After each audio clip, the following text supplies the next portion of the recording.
नमस्कार विद्यार्थी मित्रों, कैसे हो। हम इकाई 5 सवाल बाल मन के जवाब डॉक्टर कलाम के सीख रहे थे, उसी को आगे बढ़ाते हैं। हमने 3 प्रश्न और उनके उत्तर जो कलाम साहब ने दिए थे उसके बारे में सीखा, जाना। अब चौथा प्रश्न किसका है? तो प्रश्न है चिराग जैन, कक्षा 7, बॉम्बे कैम्ब्रिज अंधेरी पश्चिम मुंबई विद्यालय का नाम है। और चिराग जैन का प्रश्न कौन सा है? तो वह कौन सी बड़ी चुनौती है जिसका सामना हमें आज करना पड़ रहा है? चुनौती यानी ललकार, पड़कार, आह्वान। कौन सी बड़ी चुनौती हमारे सामने? कौन सी ऐसी चुनौती है, कौन सा ऐसा ललकार है जिसका हमें आज सामना करना पड़ रहा है? ऐसी कौन सी बड़ी समस्या है? तो सबसे पहले कलाम साहब ने कहा कि भारत को सन 2020 तक एक विकसित राष्ट्र के रूप में परिवर्तित करना। तो हमारा राष्ट्र कैसा है? विकसित नहीं, विकासशील है। विकसित यानी और विकासशील दोनों में परिवर्तन क्या है? तो विकासशील है, वह विकास कर रहा है, उसका विकास हो रहा है। और विकसित यानी पूर्ण विकसित हो चुका है। तो हमारा राष्ट्र है, हमारा देश है, वह विकासशील राष्ट्र है। तो भारत को 2020 तक एक विकसित राष्ट्र में परिवर्तित करना है। तो हमारे सामने ये सबसे बड़ी चुनौती है। अब तो 2021 शुरू हो गया है, फिर भी हम पूर्ण रूप से विकसित नहीं हो चुके हैं, विकास कर रहे हैं, विकासशील देश है हमारा। और दूसरी चुनौती, दूसरा ललकार कौन सा है? तो एक तो विकसित राष्ट्र में परिवर्तित करना, ये एक चुनौती है। और दूसरी है देश के 1 अरब से अधिक नागरिकों के चेहरे पर मुस्कान देखना। सभी के चेहरे पर मुस्कान देखना यानी क्या? तो सभी के चेहरे खुश होने, यानी खुश कैसे, कब होंगे? सब लोग खुश कैसे रहेंगे? तो सब लोग सुखी होंगे तभी खुश रहेंगे। सुखी कब होंगे? तो सबको अपनी जो आवश्यकता है, कौन कौन सी आवश्यकता? तो अपने जीवन के लिए आवश्यक चीजें, यानी कि खाने पीने की, पहनने ओढ़ने की और रहने की बराबर से सभी सहूलियत मिले, सभी प्रकार की शांति हो, तभी सभी के चेहरे पर मुस्कान होंगी, कोई दुखी नहीं होगा। ठीक है। 1 अरब यानी क्या? तो 1 अरब यानी गुजराती में हम जिसे अबज कहते हैं, 100 करोड़ लोग। तो 130 करोड़ के आसपास हमारी जनसंख्या आज है।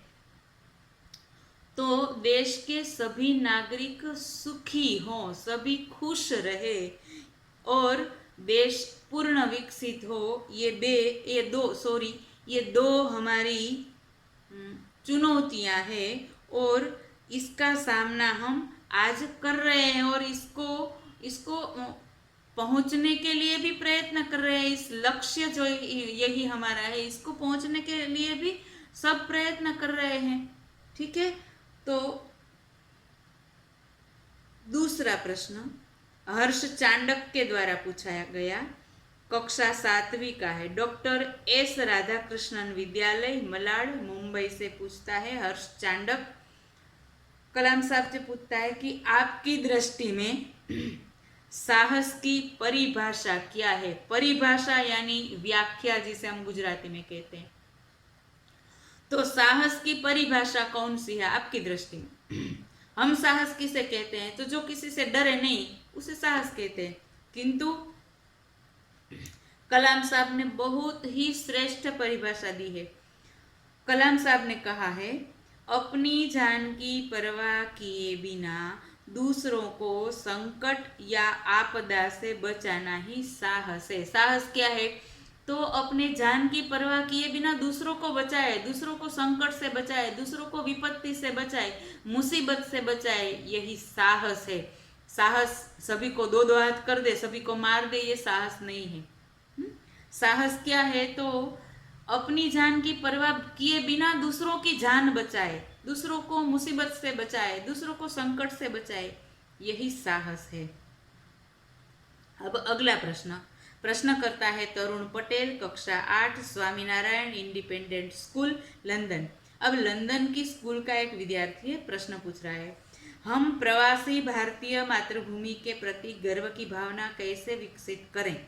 प्रवासी भारतीय क्या, तो हम जिसे NRI कहते हैं ना, NRI नॉन रेसिडेंट इंडियन, यानी कि जो मूल भारतीय है किंतु अब भारत में नहीं रह रहे हैं, दूसरे देशों में रह रहे हैं, उसे प्रवासी भारतीय कहा जाता है। तो तरुण पटेल के प्रश्न का उत्तर डॉक्टर कलाम साहब ने क्या दिया, तो भारतीय मूल का कोई भी व्यक्ति एक बृहद भारतीय परिवार का अंग है और उसे हमारे देश की सांस्कृतिक विरासत पर गर्व है।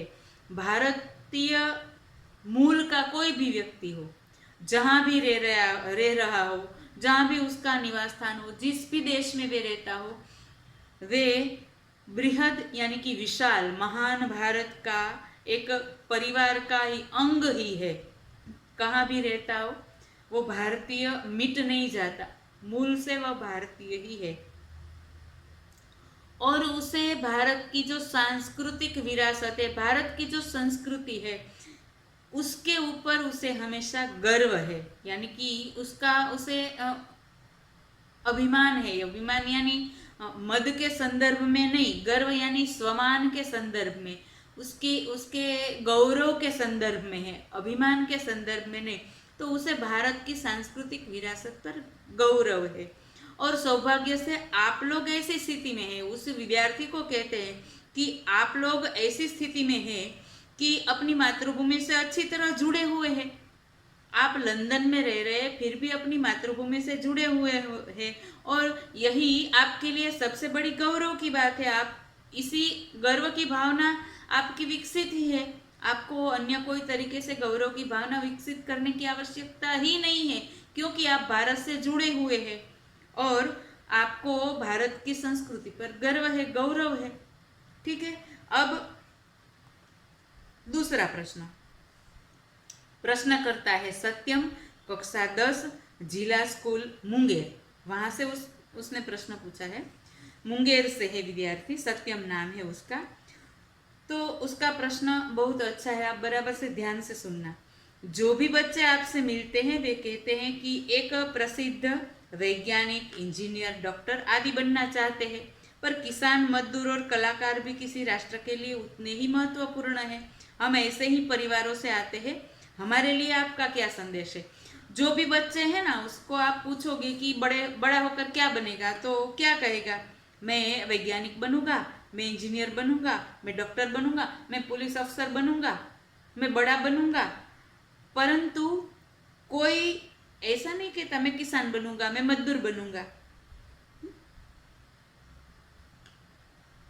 परंतु किसान, मजदूर और कलाकार भी किसी भी राष्ट्र के लिए उतने ही महत्वपूर्ण है। जितने इंजीनियर, डॉक्टर, वैज्ञानिक महत्वपूर्ण है, उतने ही महत्वपूर्ण किसान है, उतने ही महत्वपूर्ण मजदूर है और इतने ही महत्वपूर्ण कलाकार है। तो हम ऐसे परिवारों से हैं, किसान परिवार से हैं, मजदूर परिवार से हैं, कलाकारों से हैं, शिल्पकार हैं। हम ऐसे परिवार से, हमारे लिए आपका क्या संदेश है। हम बिल्कुल ऐसे ही परिवारों से हैं। अब डॉक्टर कलाम साहब ने क्या उत्तर दिया, बराबर से समझना। तो किसान, मजदूर, कलाकार और दस्तकार यानी शिल्पकार जो अपने हाथों से कुछ कार्य कर रहा हो, जो कि मकान बना रहे हैं, लकड़ी के फर्नीचर बना रहे हैं, लोहे के कुछ चीजें बना रहे हैं, ये सब दस्तकार हैं।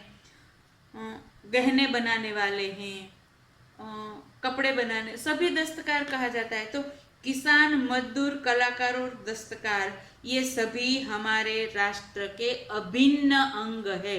अभिन्न यानी कभी भी अलग नहीं है, राष्ट्र से कभी भी अलग नहीं, अभिन्न अंग है।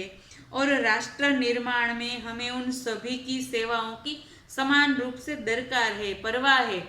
जिस प्रकार से इंजीनियर की सेवाओं की हमें परवाह है, उसी प्रकार से हमें मजदूर की सेवाओं की परवाह है।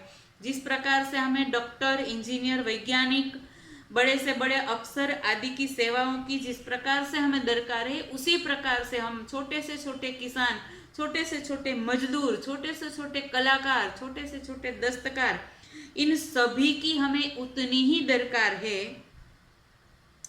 तो आपको क्या करना है? तो हमें, हमारा संदेश यही है, आपको करना क्या है कि आप जो भी क्षेत्र को पसंद करें, आप जिस भी क्षेत्र में हो, आप जो भी क्षेत्र में जाए, वहां आप अपने अपने क्षेत्रों में खूब उन्नति करें, अपना खूब विकास करें।